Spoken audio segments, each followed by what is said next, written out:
እዚ ትግራይ ሆራይዘን እዩ ፕሬዚደንት ንመራሒ ጎረቤት ሃገሩም ናይ ድርድር ሕቶ ኣቕሪበሎም እቲ ቁሉዕ ደብዳቤ ክልቲአን ሃገራት ኣብ ሓያል ኩናት ዝርከባየን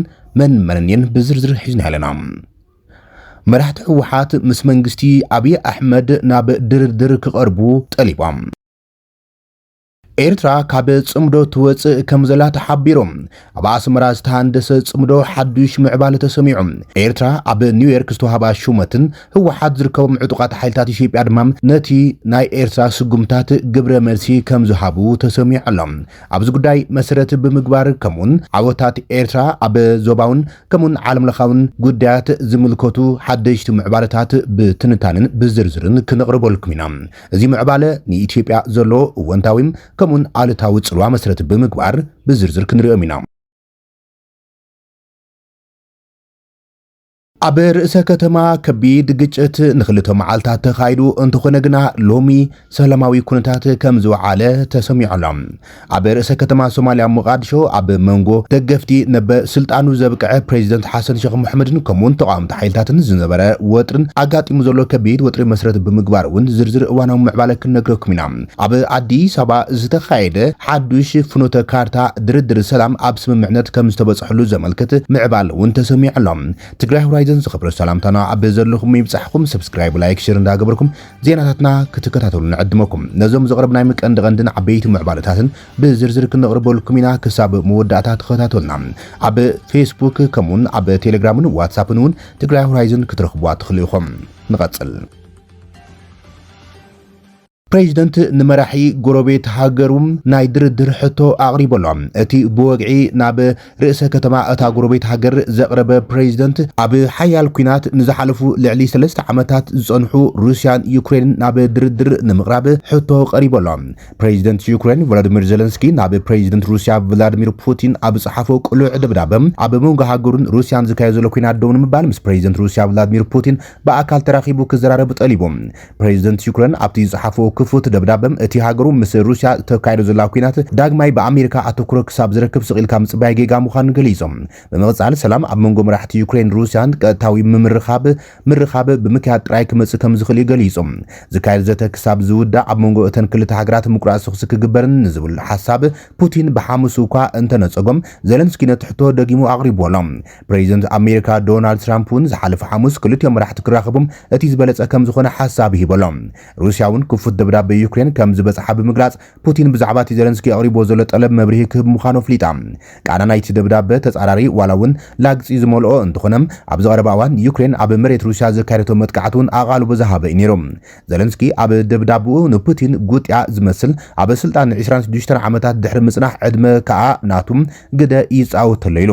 ብምስዓብ ዩክሬን እዚ ኩናት ክልቲና በኣካል ተራኺብና መኸተምታ ክንገብረሉ ትጽውዓላ ኣነ ክልቲና ክንራኸብ ጻውዒት ዘቕርብ ዘለኹ ኢሎም ዜለንስኪ ንፑቲን ከምዚ ዓይነት ዕድመ ከቕርበሉ እዚ ናይ ፈለማ ኣይኮነን ሩስያ ቀዲማን ዘቕርበላ ተማሳሊ ዕድመ ዜለንስኪ ናብ ሞስኮ መጺኡ ምስ ፑቲን ክራኸብ ከም ዝኽእል ሓቢራ ነይራ ኣብዚ ናይ ሕዚ ዜለንስኪ ጽሓፎ ቁሉዕ ደብዳቤ ካብ ዘነጸረ ቀንዲ ነጥቢ ኣሜሪካ ሙሉእ ንሙሉእ ኣብ ጉዳይ ኢራን ተጸሚዳላ ብምባል ነቲ ኣብ መንጎ ዩክሬን ሩስያን ዝካየድ ዘሎ ኩናት ኣቓልቦ ነፊጋቶ ምህላዋ ይገሊጾም ዜለንስኪ ነዚ ምርኩስ ብምግባር ኣሜሪካ ነዚ ኣብ ኣውሮፓ ዝካየድ ዘሎ ኩናት ዳግማይ ኣቓልቦ ክሳብ ትቦም ስቂልካ ምጽባይ ጌጋ ኢሎም ፑቲን ዝርዝራዊ ትሕዝቶ ናይቲ ዜለንስኪ ዝጽሓፎ ክፉት ደብዳቤ ከይረኣዩ እንከሎ ኣብ ሴንት ፒተርስበርግ ናይ ወጻኢ ጋዜጠኛታት ኣብ ዝሃበ ቃል ብርግጽ ምስ ዩክሬን ኣብ ስምምዕነት ንምብጻሕ ድልው እኳ እንትበለም ሕድገት ንምግባር ከም ዝደሊ ግን ገሊጾም ፑቲን እውን ብተማሳሊ ዶናልድ ትራምፕ ኣብ ጉዳይ ኢራን ተጸሚዱ ከም ዘሎ ብምግላጽ ሃገራት ሕብረት ኣውሮፓ ንዜለንስኪ ካብቲ ሒዝዎ ዘሎ ዶባት ክወጽእ ከዛርብኦ ኣለዎን ኢሎም ፑቲን ካብ ነዊሕ ኣትሒዙ ኣብ ጉዳይ ዩክሬን ሒዝዎ ዘሎ መርገጺ ዩክሬን ካብተን 4 ብኸፊል ሩስያ ሒዛትን ዘላ ዞባታት ዶኔቴስክ ሉሃንስክ ኬርሶንን ዛፕሪዛህያን ክትወጽን ኣባል ኪዳን አትላንቲክ ኔቶ ናይ ሙኻን ሓሳብ ፈጺማም ክትስሩዘን ዝብል እዮም ስክፍታ ዩክሬን ሩስያ ከምቲ ንዞባ ክሪሚያ ብሓይሊ ን8 ዓመታት ድሕሪ መሓዝ ኣብ 2022 ኣብ ልዕሊ ዩክሬን ሙሉእ ወራር ዝኸፈተት ሕዚ ከዓ ካብተን ዞባታት እንተወፂያም ሩስያ ዳግማይ ንኽትወራዕ ዕድል ዘጣጥሕዩ ዝብል እዮም ኣብ ዝሓለፉ ኣዋርሕ ኣብ መንጎ ሩስያን ዩክሬን ተኽሲ ደው ንምባል ክግበር ጸንሐ ዘተታት ደው ኢሎም ኣብ ጀኔቫ ኣቡዳብን ኢስታንቡልን ዝተገብረ ዘተታት እውን ብዘይፍረ እዩ ተበቲኖም ዜለንስኪ ኣብቲ 1800 ቃላት ዘለዎ ክፉት ደብዳቦም ድሕሪዚ ብዝወዓልኩም ኩናት ኣብ ዩክሬን ዝወረደ ዕንወት ንሕና ብዛዕባ መጻኢ ዕጫ ወተሃደራት ሩስያ ኣይንሻቀልኒና ኣነ ግን ብዛዕባ ዩክሬናውያን ይግደስ እየ ህዝብና ንኸስር ኣለና ኩሉ ኪሳራ ድማ ንዓና መሪር እዩ ክብሉ እዩ ገሊፆም መራሕቲ ውሓት ምስ መንግስቲ አዲስ አበባ ቀጥታዊ ድርድር ጠሊቦም እቶም ኣብ ቅሉላው ሕጋዊ ቅቡልነትን ኣብ ከቢድ ናይ ኩናት ጎስጓስን ዝርከቡ መራሕቲ ውሓት ምስ መንግስቲ ኢትዮጵያ ናይ ድርድር ሕቶ ኣቕሪቦም መራሕቲ ውሓት ብስንክቲ መንግስቲ ፌደራል ኣብ ልዕልቲ ክልል ኣንቢርዎ ኣሎ ብዝብልዎ ዕፅዋ ዜጋታት ቁጠባውን ማሕበራውን ቅሉላው የጋጥሞም ከም ዘሎ እዮም ዝገልጹ ዘሎም ብ3 ሰነ 2026 ማለት እውን 27 ጉንበት 2018 ኣብ ዝወፀን ብማዕኸና ዜና ህወሓት ኣብ ዝዘርግሐን ደብዳቤ መራሕቲ ክልል ማሕበረሰብ ዓለም ነቲ ዘጋጥም ዘሎ ቅሉላው ኣቓልቦ ክገብርሉ ተማሓጺኖሎም እቲ ናብ ዲፕሎማስያዊ ልኡኻትን ዓለም ለኻዊ መሻርክትን ብዝብል ዝወፀ ጽሑፍ ወግዓዊ ማሕተም እኳ እንተዘይሃሎም ወሃብ ቃል ህወሓት ሚካኤል ኣስገዶም ግን እቲ ጽሑፍ ብህወሓት ዝወፀ ምዃኑ ንቢቢሲ ኣረጋጊጾሎም ኣብዚ እዋን ኣብቲ ክልል ከቢድ ቁጠባውን ሰብኣውን ቅሉላው ከም ዘጋጥመ ብምሕባር ብፍላይ ቀረብ ነዳዲ ብምቁራጽ ቁጠባዊ ምንቅስቓሳት ከም ዝተሰናኸሉም ምኽባር ዋጋታት ከም ዝተኸሰተ ይገሊጾም እቲ ክልል ኣብ ከቢድ ጸጥ ወዲቑ ከም ዝርከብ ብምጥቃስ ድማ ኣብቲ ሃገር ዘጋጥመ ቅሉላዋት ንምፍታሕ ማሕበረሰብ ዓለም ኣብ ዝመርሖም ተኣማኒ ፖለቲካዊ መስርሕ ክንሳተፍ ድልዋት ኢና ብምባል ንኽልቲኦም ወግናት ናብ ዝርብ ከምጽዎም ይሓቲቱ ዘሎ ህወሓት እቲ ኩነታት ተኣማኒ ፖለቲካዊ ዝብል ዝጠልብ እዩ እውን ኢሎም ህወሓት መንግስቲ ፌደራል ስምምዕነት ምቁራጽ ጻብኦታት ዝኾነ ውዕሊ ፕሪቶሪያ ብምጥሓስ ክኸሰን ከሎም ነዚ ውዕላት ከፈጽሞ ዘቆመ ትካል ድማ ብዓብዪ ወዲቑ ክብል እዩ ከሲሶም ህወሓት ቀዲሙ እቲ ስምምዕነት ፈሪሱ ዝብል መርገፂ ወግዓዊ ገይሩ እኳ እንተጸንሐም መንግስቲ ፌደራል ክሳብ ሕዚ ንመርገፂ ህወሓትን ንጥፈታትን መሰረት ብምግባር ወግዓዊ መልሲ ይሃበሉን ይኹን እምበር ክልቲኦም ወግናት ኣብ ኣተግባብራ ውዕላት እቲ ምቁራጽ ጻቦም ንሕድሕዶም ክካሰሱ ምጽንሖም ኣይርስዓን እቲ ሰልፊ ቅድሚ 6 ዓመታት ብዝተኻየደን ምኽንያት እቲ ኣብ 2020 ዝተወልዐ ኩናት ብምዃን ንዝተጠቐሰን መረፃ ስዒቡ ዝቖመ ቤት ምኽሪ ናብ ስርሑ ከም ዝመለሰ ይኣውጅ ህወሓት ኣብ ዘርግሖ ደብዳቤ መሪሕነት ህወሓት ኣብቲ ክልል ዘጋጠመ ክፍተት መንግስቲ ንምምላእ ኩሉ ዓይነት ፖለቲካዊ ኣማራጭታት ምውሳድ ኣድላይ ኢሉ ከም ዝወሰነ ይገሊጾም በዚ መሰረት ተቐዲሙ እቲ ጊዜያዊ ምምሕዳር ክቕጽል ናይ ስግግር መንግስቲ ክምስረት ኣብ 2020 ኣብ ዝተኻየደ መረፃ ዝተመስረተ ቤት ምኽሪ ናብ ስራሕ ምምላስ ወይ ሕዚ ካብቶም ፌደራል መንግስቲ ዝገፉ ዘይስሩዓት ሓይልታት ወፃኢ ዝርከቡ ከባቢታት መረፃ ክካየድ ዝብሉም ኣማራጺታት ዘረኣየ ምዃኑ ምልክትሎም ኣብ ከተማታትን ገጠራትን ድሕሪ ዝተኻየዱ ዝርባት ድማ እቲ ዝበዝሕ ድማ እቲ ቅድሚ ሕዚ ዝተመረፀ ቤት ምኽሪ ናብ ስርሑ ክምለስ ምግባር ኣብ ዝብል ተሰማሚዕና ክብል ህወሓት ገሊጹ ዘሎ እቲ ቤት ምኽሪ ንኣቦ ወንበር ህወሓት ደብረጽዮን ገብረ ሚካኤል ፕሬዚደንት ገይሩ ዝሸሙ ኮይኑ እዚ ስጉምቲ ስልጣን ስምምዕነት ፕሪቶሪያ ስዒቦም እዚ መሰረተ ጊዜያዊ ምምሕዳር ክምንዛዕ ገይሩ እዮም ብቀዳማይ ሚኒስትር ኣብይ ኣሕመድ ኣብ መወዳእታ ወርሒ መጋቢት ናይ ስልጣን ግዝኡ ሰናዊሕ ፕሬዚደንት ነበር ጊዜያዊ ምምሕዳር ሌተናንት ጀነራል ታደሰ ወረደ ብወግዒ ካብ ስልጣን ምውራዱ ኣይተገልጸን ክሳብ ሕዚ እውን ርእይቶ ኣይሃበሉን ዘሎ ህወሓት እውን ምንዋሕ ዘመነ ስልጣን ናይቲ ጀነራል ነጺግዎ እዮም እቲ ውዕሊ ከም ዝፈረሰ ብምግላጽ ቅድሚ ኩናት ዝነበረ ካቢነኡ ናብ ስራሕ ብምምላስ ደብረጽዮን ገብረ ሚካኤል ድማ እናመርሖ እዩ ዝርከብ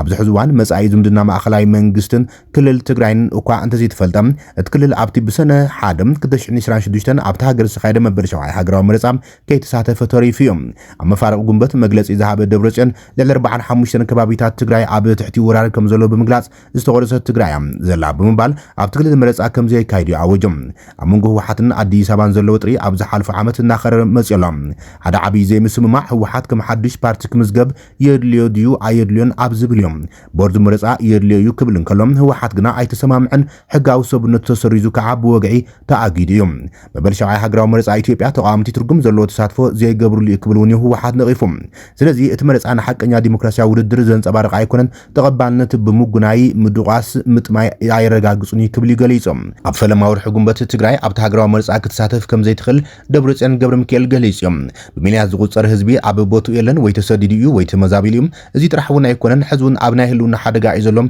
መረፃ ከነጥፍአኩም ኢና እናተባሃለ ኣይካይድን እቲ ሓደጋ ንቐደም ክእለለዎ ምርግጋዕ ሰላም የድልዩ ክብል እዮም ሂቡ መግለፂ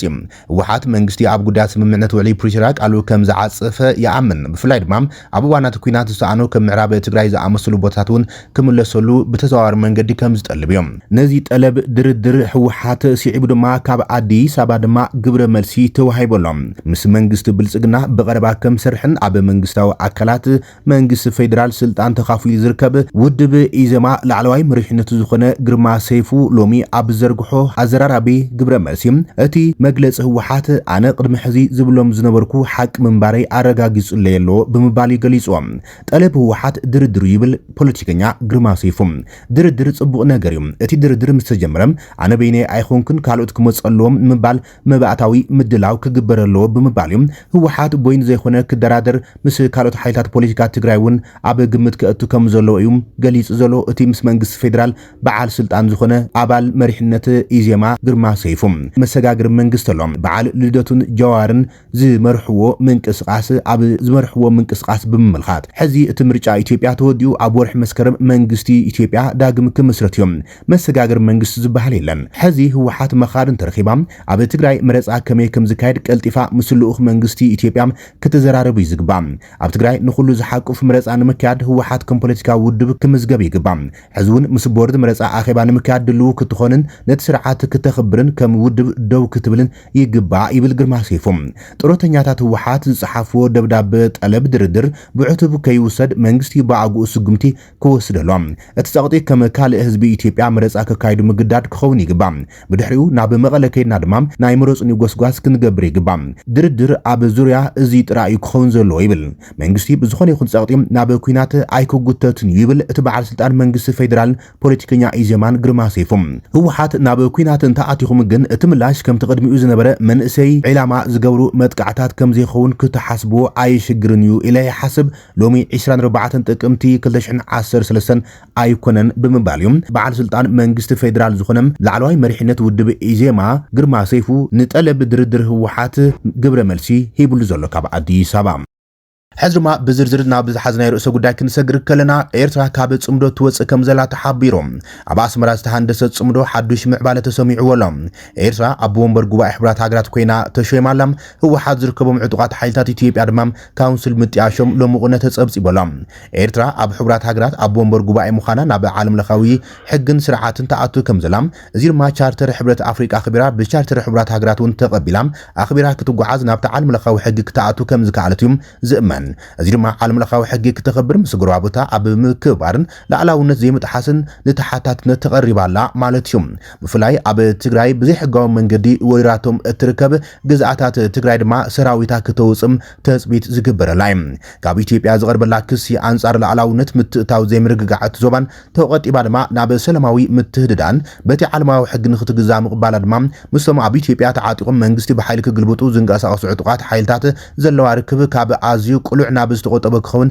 زوسنت ياتمثل أسمرا إيرترا أبو حبرات هاجرات نمنتاي بخمي كتمريص عزب الحتر مام إيرترا ناب حلفنت حبرات هاجرات مصام نيتيبيا قرن أفريقان زلوا استراتيجيكاو أقداسنت درو أزرارابو كوينلام مبراق أفريقاوي هاجر إيرترا مسكارت 16 تمريصام هاجرات مستن حمشتو قومتي أبلات بايتو صتا مالتون تشاينا فرنساي روسيا عباي بريطانيا أمريكان تصمبيرام حوراوي أبو منبر بيرو حفشاوي بايتو كتخون كمستمرصتي تفليط زلام إيرترا مكتل بريزيدنت كوينا ناب حفشاوي بايتو حبرات هاجرات UN مديابام نبوزحات تنتنتي بوليسي وزعيم هاند بتاوي كمسلمي خليم بدحري جن استراتيجيكاوي ببقرب استهانصم بوليتيكاوي مخنياتات زقير عالماوي جيوبوليتيكاوي ربحات زلو مخانيم تعذبتي زغلص زلام ابز حلفو 13 عامات بفلاي دمام كساب 2018 إيرترا كابتي عالماوي تكالن اتي زلاتلو هوغرن حيالتو نصلو يو زغطما نيروم بمنصرتي چبوط جيوبوليتيكاوي كونت ابي تحتي اگدان دبلوماسياوي تنصلن صنحت هاجر دمام كمي جرامس حمشت حيلات هاجرات نبيت صحفت حفشاوي بايتو كتمرح كم زخالت النازراربي يقصللهم تمرت عالماوي دبوب ويدما جلوبال ساوزن زوباوي سرعات الدمصن تخرت زغبره اكايدا يكون زلم اب حفشاوي بايتو حبرات هاجرات UNGM زلو ميزان حيل حانت هاجر حانت دمص بزبل متكليزو سنزلم إيرترا مكتل بريزيدنت كوينا استمرصت بحد دمص زيكونس بناي افريقا وججلن اب معبال زركب هاجراتن بمردان بزترخبو كلنايم ولاكو معربيان اب لعلي مزغب سبعو مسرات إيرترا نقفيتان تحلوم هاجرات أفريقيا إيشان لاتين أمريكان مالتون عالماوي دو وي جلوبال ساوز أب تحتي صلوا معربيان زي جزاء ناي جزاء رئسن محاور نمناصن أب زغبر زلوات عري نيرتا دغفن هيبنلام ازير ما قس بقس اگدا ناي مفراس استراتيجي مخاني زريم كاب كل تشحن شعاتن جميرو كساب كل تشحن 10 شمنتن وقاصر اوروبيان اب لعلي إيرترا سنبره اگدا اصوارن مگشان مس ممصا ابي احمد ابي اثيوبيا استغبر سممعنا سلام حبرات هاجرات كاب زل على تحيزم ኣስመራ ህዱእ ግን ከዓም ንጡፍ ዲፕሎማስያዊ መንገዲ ትኽተል ከም ዘላም እቶም ሓደሽቲ ውጽኢታት ዘርእዮም ይብሉ ተዓዘብቲ እዮም በብቕሩብ ምስ ዞባዊ ሃገራትን ኣህጉራዊ ትካላትን ዝነበራ ዝምድና ናብ ንቡር ብምምላስ ካብ ተነጽልዓ ብወግዒ ወጽኣ ዋላ እኳ ኣብ ልዕሊ ትግራይ ዝገበረቶ ምትታው ግፍዓዊ ኩናት ካብ ሕብራት መንግስታት ኣሜሪካን ሕብረት ኣውሮፓን እገዳታት ተኣውጅዋን ተንበረ እናዓበይ ዝኸይድ ዘሎ ስትራቴጂካዊ ኣገዳስነት ቀይሕ ባሕሪ ሕዚም ዓብይ ማእከል ወጥሪ ዓለማዊ ንግድን ጸጥታን ኮይኑ ይዝርከብ ልዕሊ 1000 ኪሎ ሜትር ዝንውሓቱ ገማግም ባሕርን ብዙሓት ስትራቴጂካዊ ደሴታትን ዘለዋ ኤርትራ ንሓይልታት ዓለም ማለት እውን ምዕራባውያን ምብራቃውያን መተካእታ ዘይብላ ተጠላቢት ይገብራ ማሕበረሰባት ዓለም ኣብ ዝዓበየ መድረኽ ምስ ኣስመራ ምትእሳር ኣብቲ ዞባ ምርጋዕ ንምፍጣር ናብ ምጥርናፍ ዝኣተወ ከም ዝኾነ ዘረድ እዮም ምምፃ ብዙሕነታዊ ሓይሊ ዓለምን ደገፍ ሩስያን ቻይናን ኣብቲ ዝረአ ዘሎ ጂኦፖለቲካዊ ምዕባለ ወሳኒ ግደ ኣለዎ ፖለቲካ ዓለም ካብ ዩኒፖላር ማለት እውን ብኣሜሪካውያን ዝምራሕ ናብ መልቲፖላር ኣብ ዝሰጋገረሉ ዘለዋን ኤርትራ ብፍላይ ኣብ ኩናት ዩክሬን ካልእ ኣህጉራዊ ኣጀንዳታትን ምስ ሩስያን ቻይናን ብጽኑዕ ከም ዘወገነት ይፍለጥ ቻይናን ሩስያን ኣብ ውድብ ሕብራት ሃገራት ዘለውን ጽልዋት ተጠቂመን ከም በዓል ኣስመራ ዝኣመሰለ ዓድታት ዝጸቕጢ ምዕራባውያን ዝጻውሩ ሃገራት ናብ መድረኽ ንምምጻም ሩኡይ ዲፕሎማስያዊ ደገፍ ይበነሎ እዚ ሹመት እዚ ንመጻኢ ተስፋ ምዕባለን ኤርትራ ስትራቴጂካዊ ትርጉም ክህልዎ ከም ዝኽእልን ምርዳእ ዝከኣል እዩ እዚ ናይ ምክትል ፕሬዚደንት መርገጺ ንኣስመራ ናይ ክብሪ ቦታ ጥራይ ዘይኮነም ንመጻኢ ሃገራዊ ረብሓታት ተሃገር ዝውስኑ ሰለስተ መሰረታዊ ዕድላት ሒዙም ክመጽእ ይኽእሉ ይብሉ ተንተንቲ ቀዳምነት ዲፕሎማስያዊ ሓለዋን ተበጻሕነትን እቲ ሃገር ዝምልከት ኮይኖም ኤርትራ ምስ ካልኦት 16 ዝተመረጹ ሃገራት ሓቢራ ኣብ ወንበር ቢሮ ሓፈሻዊ ጉባኤ ውድብ ሕብራት ሃገራት ክትኸውን እያ ማለት ኣብ ኣቃውማ ኣጀንዳታት ሕብራት ሃገራት ኣንፈት ዘተን ምጽዳቕ ውሳነታትን ብቐጥታ ናይ ምጽላው ክእለት ክህልዋ እዩ እዚ ድማ ቅድሚ ሕዚ ብስም ሰብኣዊ መሰላትን ፖለቲካዊ ጸቕጥን ኣብቲ ሃገር ዝተጀመሩ ዲፕሎማስያዊ ጎስጓሳት ዓብይ ዋልታ ክኾና ይብል እቲ ካልእ ሒዙላ ዝመጽእ ጸጋ ድማ ንቁጠባን ወፍርን ሓዱሽ ማዕጾ ከርሕወላ እዩ እታ ንሰለስተ ዓመታት ተነጺላ ጸንሕቲ ሃገር ዝብል ምልክት እቲ ሃገር ምስ ሓዱሽ ማዕጾ ክቕየር ዝኸውን ይብል እዚ ኣህጉራዊ ኣፍሪጦ እዚ ብወጻእተኛት ኣውፈርቲ ብፍላይ ድማ ኣብ ዕደና ቱሪዝምን ልምዓት ወደባትን ዝግደሱ ሰባት ኣብ ልዕሊ ኤርትራ ዘለዎም ናይ ሓደጋ ኣረኣያ ከውግድል እዮም ብተወሳኺ እቲ ሃገር ምስ ዓለም ለኸ ትካላት ፋይናንስ ዘለዋ ርክብ ንምሕዳስ ምችው ሃዋህው ዝፈጥር ምዃኖም ተንተንቲ ይገልጸሎም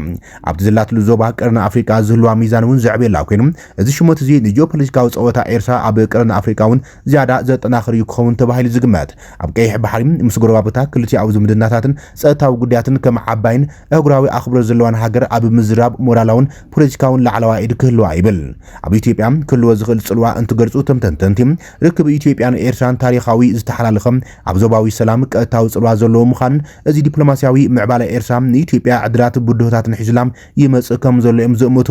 ኤርትራ ከም ወኪል ምብራቕ ኣፍሪቃ ኣብ መድረኽ ሓፈሻዊ ባይቶ ሕብራት ሃገራት ኮፍ ኣብ ትብለለዋን ኣንጻር ሓደ ወገን ጸቕጥን ምትእታው ምዕራባውያን ዘለዋ መርገጺ ንኢትዮጵያ በተዘዋሩ ዲፕሎማስያዊ መንገዲ ሓለዋ ክኸውን ከም ዝኽእል እውን እዮም ብፍላይ ግዳማዊ ሓይታት ኣብ ውሽጣዊ ጉዳያት ቀርኒ ኣፍሪቃ ኢዶም ከኣቱ ምስ ዝፍትኑ ኣስመራ ኣብ ቤት ጽሕፈት ውሳነ ሕብራት ሃገራት ምህላዎም ነቲ ካብ ምዕራባውያን ዝመጽእ ስትራቴጂካዊ ጸቕጢ ንምንካይ ክትሕግዛ ትኽእል እያ ይብሉ ኤርትራ ረኺባቶ ዘላ ኣህጉራዊ ተቐባልነት ርእሰ ተኣማንነታ ከውስኸላ ተጽቢት ዝግበር ኮይኖም ምስ ኢትዮጵያ ንዝህልዋ ርክብ ጸቕጢ ምፍጣሩ ኣይተርፍን እዮም እዚ ዓቕሚ እዚ ኢትዮጵያን ኤርትራን ድሕሪ ስምምዕነት ሰላም 2018 ጥንካሬታትን ሓሓሊፈን ዝረኣዩለን ፍልልያት ብፍላይ ብመንጽር ረብሓታት ባሕርን ዞባዊ ውህደትን ብዲፕሎማስያዊ ኣገባብ ንምፍታሕ ሓዱሽ መድረኽ ክፈጥር ይኽእል እዩ ተባሂሉ ዝግመት ዘሎ ቁጠባዊ ምትሕልላፍን ምትሕባርን ዕድላት ኤርትራ እናዓብዮም ዲፕሎማስያዊ ተነጽሎ እናነከየን ናብ ኣህጉራዊ ቁጠባዊ መሓውር እናኣትወትን ኣብ እትኸደለዋን ኢትዮጵያ ዘድልያ ቁጠባዊ ምትእሳር ኣጠቓቕማ ወደባትን ምኽፋት መስመራት ንግዲ ዶባትን ብዝያዳ ሕጋውን ኣህጉራውን ውሕስነት ብዘለዎ መንገዲ ምላሽ ክትረክብን ኣፍ ደገ ከኸፍተላን ይኽእል ይብል ሃገራት ቀርኒ ኣፍሪቃ ማለት እውን ሱዳን ደቡብ ሱዳን ሶማልያ ጅቡትን ኬንያን ሃገራዊ ውሽጣዊ ቅልውላዋትን ዞባዊ ናይ ዓብላልነት ቃልስን የጋጥመን ዘሎ እዩ ሹመት ኤርትራ ኣብ ዞባዊ ሃዋህው ለውጢ ከምጽ ተጽቢት ዝግበር ኮይኑ ዞባዊ ምልውዋጥ ሓይሊ ሚዛን ንዓሰርታት ዓመታት ኬንያ ኢትዮጵያ ጅቡቲ ቀንዲ ዲፕሎማስያዊ ድልድላት ናይቲ ዞባ ኮይነን ጸናሓ ኮይነን ነዚ ክልውጣ ይኽእል ይብል ኤርትራ ናብ ዋና ቤት ጽሕፈት ሕብራት ሃገራት ምምጻም ኣስመራ ድሕሪ ደጊም ኣብ ዞባዊ ፖለቲካ ገለልተኛ ተዓዛቢት ዘይኮነትስ ናይ መሪሕነት ተራ ኣካል ክትካፈል ጂኦፖለቲካዊ ከቢድ ሚዛን ክህልዋ ዝገብር እዮም ተራ ኣብ ምፍታሕ ዞባዊ ግጭታት እውን ብፍላይ ኣብ ዝቅልውላዊ ሱዳንን ኩነታት ጸጥታ ሶማልያን ቀርኒ ኣፍሪቃ ኣብ ሓደጋ ዘእትወሉ ዘሎ እዋን ኤርትራ ኣህጉራዊ ሓላፍነት ምውሳዳ ኣብ ዞባዊ ጉዳያት ዝያዳ ክትሳተፍን መፍትሒ ክትደልን ከገድዳ ይኽእል እዮም እዚ ሓዱሽ ተኽእሎ ዞባዊ ሰላም ከምስዕብ ይኽእል ይብል እቲ ትንታነ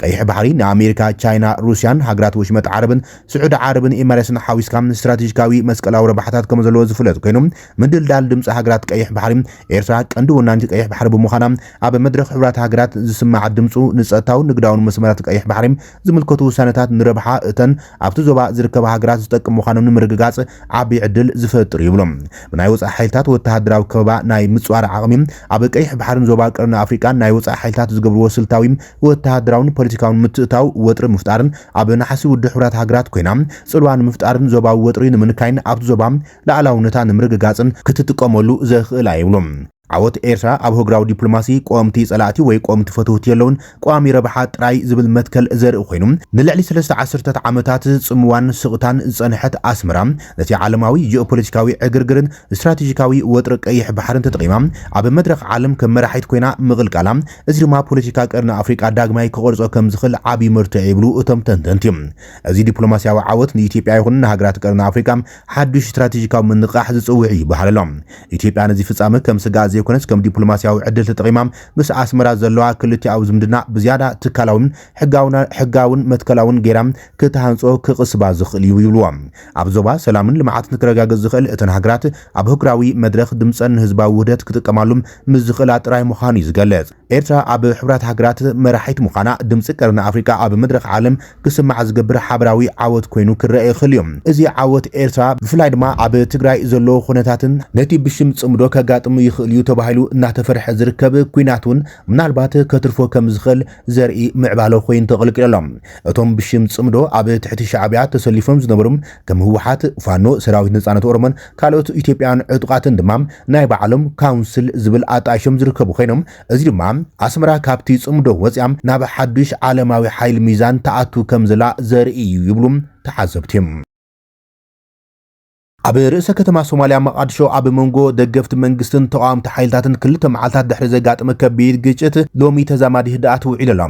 ኣብ ዝተፈላለዩ ወረዳታት ኣብ መንጎ ሓይልታት መንግስትን ዕጡቃት ጉጅለታትን ንክልተ መዓልታት ድሕሪ ዘጋጥመ ተኹሲ ኣብ ርእሰ ከተማ ሶማልያ መቃድሾ በተዛማዲ ሎሚ ህድኣት ውዒሉ ኣሎ።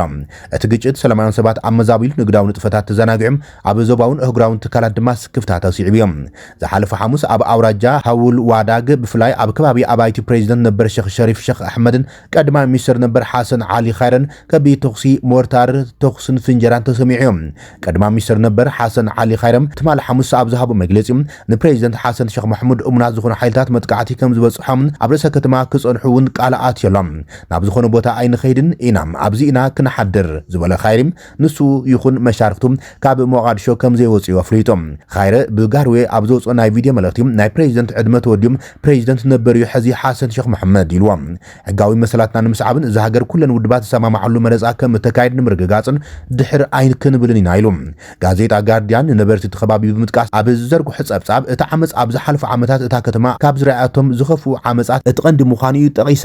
እዚ ናዕቢ ዝረአ ዘሎ ተቃዋምቲ ጉጅለታት ነቲ ብባይቶ ጸደቐ ናይ ቋሚ ምሕያሻት ዕድመ ፕሬዚደንት ሼክ መሐመድ ከናውሕን ምርጫ ከደናጉን ዝኽእል ናይ ቋሚ ምሕያሻት ተቃውሞም ከስምዑም ኣብ ዝተረኣዩሉ እዮም። መራሕቲ ተቃዋምቲ ሰልፊ ዘተን ብድርድር መስርሕ ምርጫን ክካየድ ክጽውዑ ከሎም መንግስቲ መወዳድርቱ ዕጡቕ ሓይሊ ተጠቒሞም ነቲ ሃገር ንዘይ ምርግጋዕ ይንቀሳቐሰሉ ብምባል ይከይስዎም። መንገዲ